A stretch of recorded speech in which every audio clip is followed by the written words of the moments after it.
What's up, Shogun Clan? Today we're going to be showing you how to mix Shogun Samurai Coco.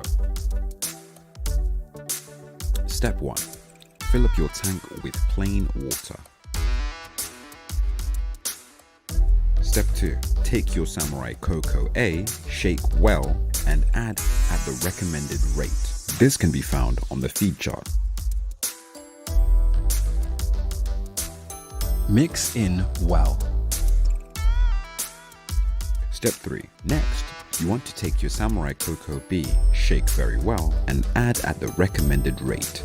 Make sure to rinse out any of your measuring equipment before using that. This should be the exact same measure as the rate on the Samurai Coco A. Top tip, mix well. Step 4. Lastly, measure your pH and you are good to go. And there you go.